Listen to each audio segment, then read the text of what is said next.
Hello, everyone. My name is Marek Stefan. I am Deputy Editor-in-Chief in Układ, and today with me is Mrs. Velina Tchakarova. Is geopolitical strategist and the founder of FACE for a Conscious Experience in Vienna. Hello. Hello, and thank you for the invitation. It's a great pleasure being back in Warsaw and covering such interesting topics at this conference. I want to back to our conversation during the panel discussion Yes. because Professor Michta mentioned that the fat times, I quote from my memory, the fat times makes a managers, not the leaders. So if we see what happened on the political stages in Germany and also in France, the new generation of the leaders, especially in Alternative für Deutschland and in France, like Jordan Bardella, they are rising up, and they still and now they have a real possibility to gain power in their countries. Um, what what does it mean for Europe from your point of view if the leaders like Bardella, like Alice Weidel, become leaders of their countries? Nothing good. Nothing good Mhm. will come out of this, let's say, phenomenon, or maybe, if you wish, trend of populism rising on both sides of the political spectrum, and both sides meaning, of course, left and extreme left, extreme right. That's basically closing the circle. Mhm. Why? Because they always come up with short-term solutions Mhm. to very complex problems. And second, because, and I've dealt with some of these people, and I'm very often in different political circles in Europe. So I do not separate also between different corners of Europe. I come from Austria, where we also have this very same phenomenon on both sides. On the far right side, we have a party that's now polling actually above everyone else on average, and at the same time we have a communist party being elected for the first time since 1947 in provincial elections. So you get the idea. Why am I saying nothing good in terms of general trend? Well, first, because they have no idea about global environment. They are very provincial, very narrow-minded movements. These are not really parties. These are, let's say, phenomenons Protest that movements. are Yeah. emerging outside of the traditional parties, because we know what's happening. Middle class has been shrinking in the in whole of Europe, especially, let's say, in old Europe, right? And as it's been shrinking, so were also traditional parties. And now someone has to fill the gap. So there is a political vacuum. There is a demand on behalf of voters. So these are movements which just feel short-term demand gap, but they have no long vision about Europe. First, as a whole, let's say, even if as a family of 27 members, where you very often has to come up with a leadership that goes beyond the borders of your country. Then second, of course, when it comes to global environment, that is to say, what is the role of my country and of my continent in a bigger whole, in a bigger environment? What is the standing towards the global geopolitical and geoeconomic shifts and changes? And I don't see any meaningful solution or any let's say, strategic approach to these issues. What I see is just this tactical and operative way of dealing with daily politics, promising what's actually attractive, what's more or less maybe functioning on a very basic emotional, let's say, level of votership. So that means to me 2-3 years, maybe 4 years, and then what comes next? Then we have a next vacuum. So in that sense, my strategic response to this highly, let's say, domestic problem right now that we have in Europe, within Europe, is that I don't expect anything good coming out of this parties winning elections, their ability to build sustainable coalition governments, but most importantly, their ability to lead their countries and lead Europe as a collective whole out of the probably most transformational phase of not only international relations but also European affairs. But if we see what American strategists in the current administration wrote in their strategic documents, like national security strategy, we can see that they think that Washington, especially current administration, want to support those forces, those patriotic forces, neo-patriotic parties, alt-right movements in Europe. From your perspective, why American alt-right parts of the Republican Party decided to do this? Okay, so first, it's not only a phenomenon linked to the Republican Party. Let's remember how also the Democrats were strengthening movements and political base of like-minded Through the federal European agencies pondos, and programs. which is the way how great powers intervene with the political domain and with the political landscape of partners, allies, and rivals. That's just the natural order of things, which doesn't mean that I normalize it or justify it. I'm just trying to rationalize it. And here I see, for example, this urge on behalf of the Republican Party and more, let's say, particularly on behalf of the Trump administration, because Trump administration doesn't speak for the whole of the Republican Party right now, as we know. So I see this urge to join forces with specific representations, party political representations in Europe, where there is this conviction that if we join the forces, if we are on the same page about certain political directions. So it's again about who's controlling the domestic space in terms of concrete policies, industrial policies, raw material based policies, national policies, because what does this tell us is that the current Trump administration doesn't see or doesn't find many like-minded partners in terms of ideology, but also in terms of political agenda. And the gap probably has never been that wide as right now.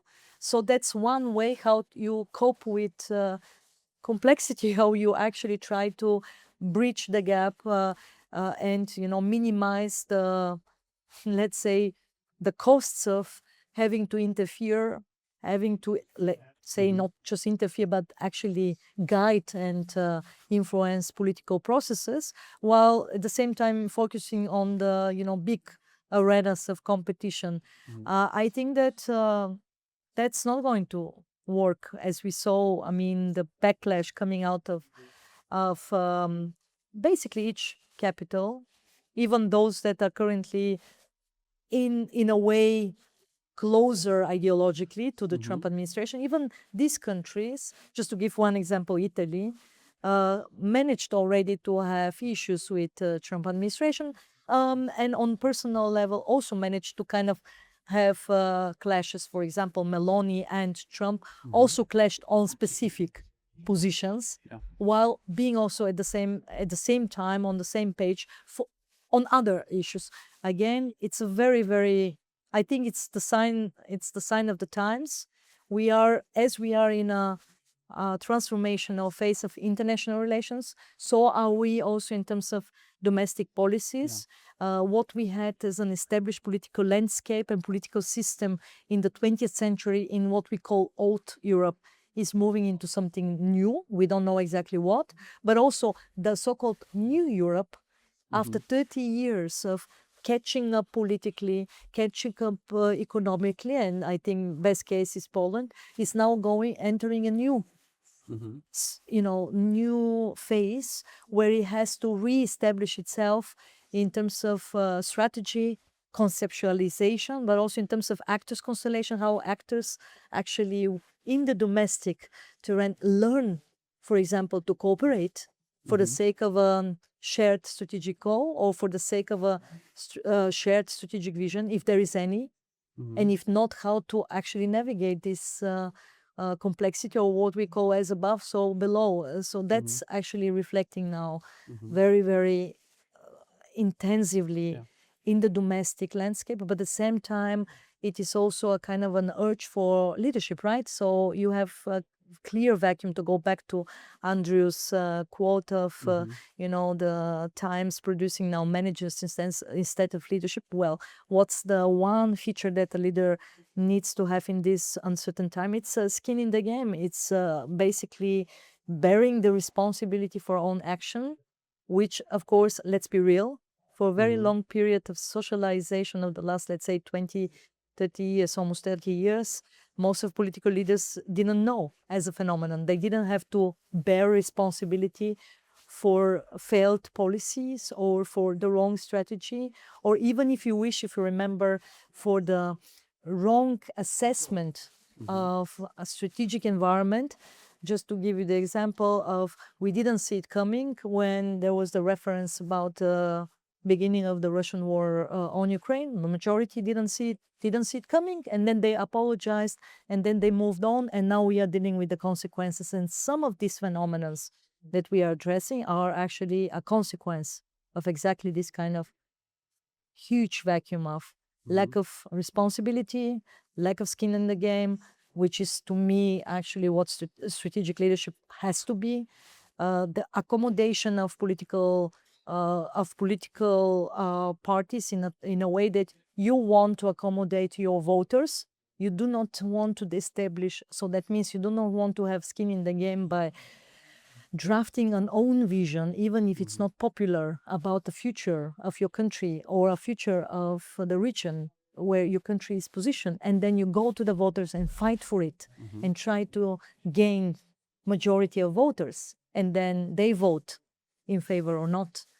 But it's a vice versa. So politicians just look for what's actually on the market of ideas, and then they pick actually easy ideas that are, addressing positive vibes, and then they actually go and campaign with that, which is, to me, not really quite strategic in its nature, and also reveals this kind of mentality that I argue is going to change due to the lack of, let's say, optionality, but also due to the pressure of time and, let's say, global environment. So let's talk about the global environment and the global balance of power.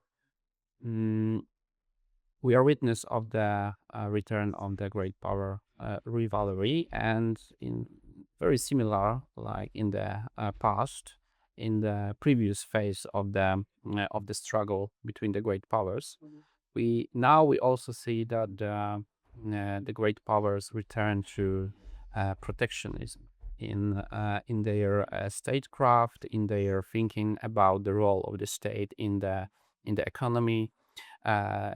It's not also this is not also related with the Donald Trump, because as you know, also Joe Biden decided to implement the industrial policy during their term of office. So in this context, do you believe that European Union, European countries, and United States can shape together one geo-economic vision and geo-economic policy strategy, especially towards China? Not only do I believe that, but it is my vision and it is my strategic concept of Euroatlantic bloc of a different nature and kind, because what we had in the past is no longer applicable for the future. It's no longer also more or less adapted to the new reality. So we need to reinvent it in terms of imagination. Euroatlantic bloc, of course, we had these concepts of the past, such as the such as this what was it called, trade and investment, transatlantic trade and investment partnership.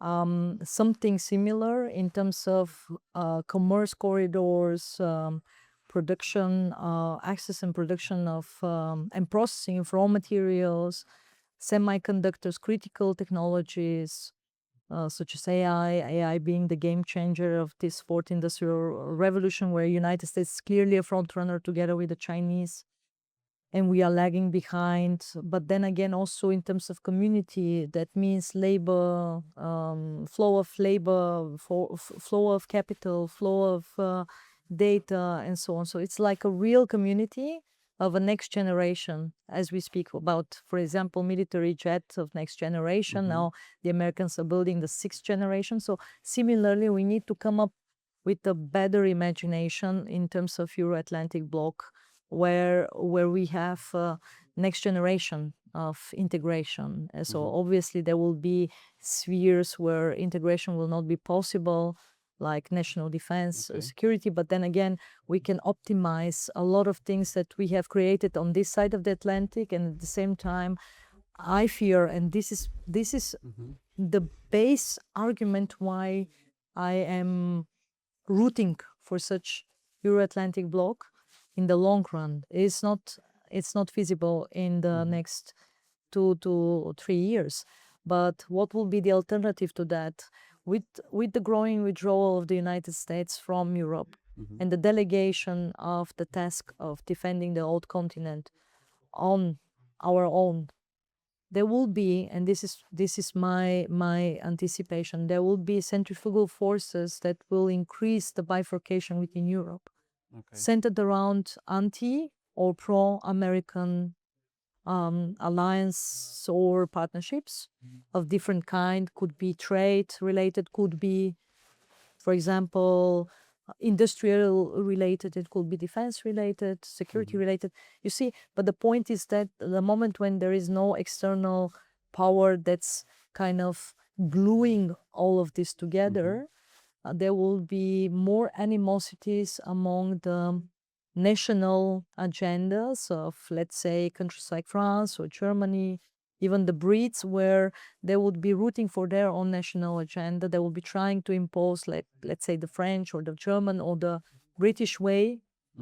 And of course, the smaller partners and smaller, groups of countries that are, for whatever reason, kind of, at the end of the line, they will either be sidelined or they have to join a specific bloc, mostly based on a geography or based on historical or strategic links. You see, and then, of course, my fear is that it's going to be, in the end, it's going to be about this urge on behalf of some of the countries, for example, in Central and Eastern Europe, there will be a very strong push to keep the Americans in.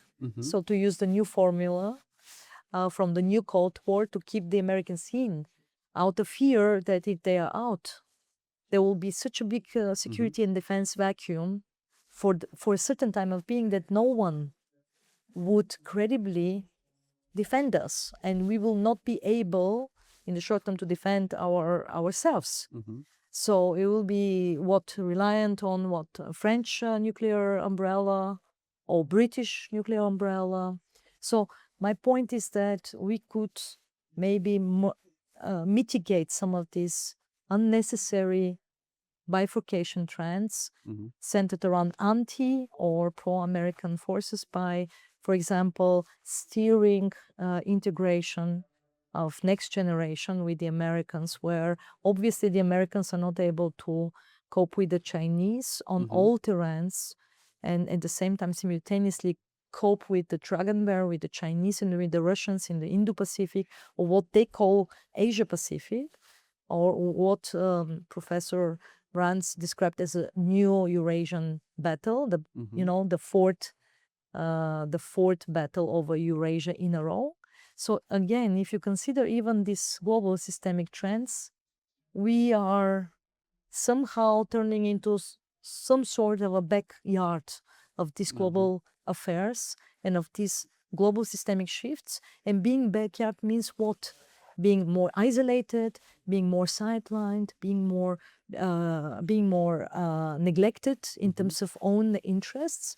And even if we assume the best case scenario, which will be defense union, right? Like we are able to proceed with strategic autonomy goals, and we are able to partially implement strategic autonomy goals, and we are able to kind of build up defense capabilities, fill some defense gaps. Are we sure that we will be coherent in terms of this strategic decision making about where, at what time, with what kind of constellation of other partners we are going to be present on the global arena? Because I don't have this certainty about the mindset of European decision makers and institutional decision makers, such as bureaucrats, that they really have a mindset of, let's say, global Europe. You see? So again, and this is just a little bit rationalization of my thinking process for our audience, because I'm not claiming that this is a simple solution to a very complex problem, but I claim that one way how we could reduce the complexity would be to steer towards some sort of Euroatlantic bloc. And let me give you one example at the end of this very long narration, and that is the example of Pax Civica. The very fact that, if you remember, when it was announced, it was originally being approached by Indo-Pacific partners, right? And then there was this kind of assessment coming from Europe that it's not going to, it's not going to be a thing for Europeans, and that we will be more or less busy building our own chips industries and supply chains that are facilitating the chip industries and our access to raw materials. And what happened in the meantime? So a country after a country, especially now in the north, the Nordic countries, Sweden, Finland, probably European Union will join as an institutional actor, and this is a good thing. And I'm giving you this example to basically defend my call, that is that Euro-Atlantic bloc will not be this kind of institutional super organization as we manage, as we imagine from the previous Cold War, like these stages of integration and and we don't have the time for that. So it's going to be a different animal. But in some way, I think that this is a kind of way also to make sure that both Republicans and Democrats, that we have like this continuum on behalf of both Republicans and Democrats, but at the same time we have to do more. So in a sense, it's like a kind of a strategic convergence of a different nature. And I do understand institutionally it's very hard to imagine, but I think that it's going to be like a sum of components, a sum of different decisions and more ad hoc cooperation. Yes. Yeah. At the end of our conversation, I would ask you about India, because India is one of the, as I read it, is one of the crucial point of your analysis of the current geopolitical landscape. In your the few days ago on X, on your profile, you wrote some short article about India, and as I quote to you, in a Cold War 2.0, India is the single largest prize neither bloc can take for granted. Could you explain why do you think that India is the, as you wrote, the largest prize? So the whole line of thinking started long ago. And it first started with what I was being told by the majority of Western strategists on both sides of the Atlantic about Russia, that Russia will never be close to China. And this was the main narrative, avoiding any debate on the matter because of historical parallels. Because in the history of the bilateral relationship between China and Russia, there was never such episode where these two were strategically aligned in that kind of clause, right? And then there are many, many explanations for that. So at that time, I was arguing that it's a negative connotation of strategic alignment. It's not based on positive conviction or on a positive agenda, which we are more or less tend to understand as a strategic, alliance. For example, positive set of, let's say, set of positive values or normative issues, whatever. Here, the point is that I was explaining that Russia is seen by both China and United States as something that they don't want to see being part of the other's bloc. So it's a negative connotation. So I better make sure that they are part of mine, because if they are not part of mine, they could be a dangerous wild card. They could turn the equation very quickly into something that will be strategically much more difficult to cope with. So it's a very, very important to understand how over a span of 10 years, we actually didn't see it coming. Now, coming back, so I use the example with the dragon bear to explain also India.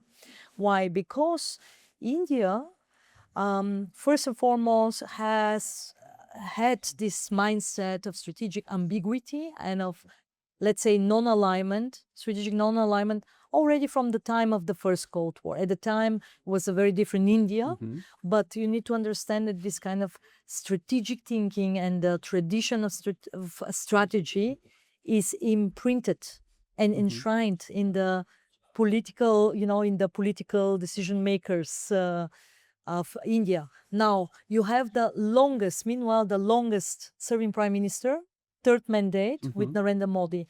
And how do you translate now this understanding from a previous Cold War, where you also see that there is obviously a systemic competition in the making, on the horizon, basically between United States and China.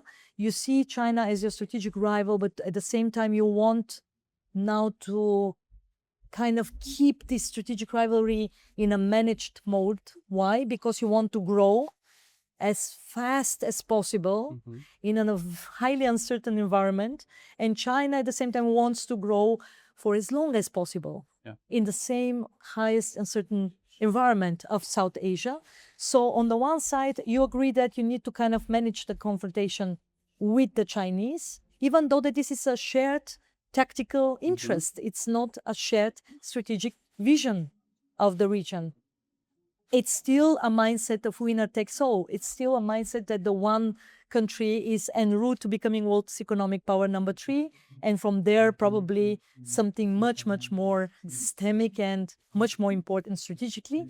And on the other side is a mindset where China is just really turning into some sort of a status quo power that's now probably going to develop also some sort of revisionist ideas about itself and returning, to this imperial mindset, the re-rise of a really, really global power.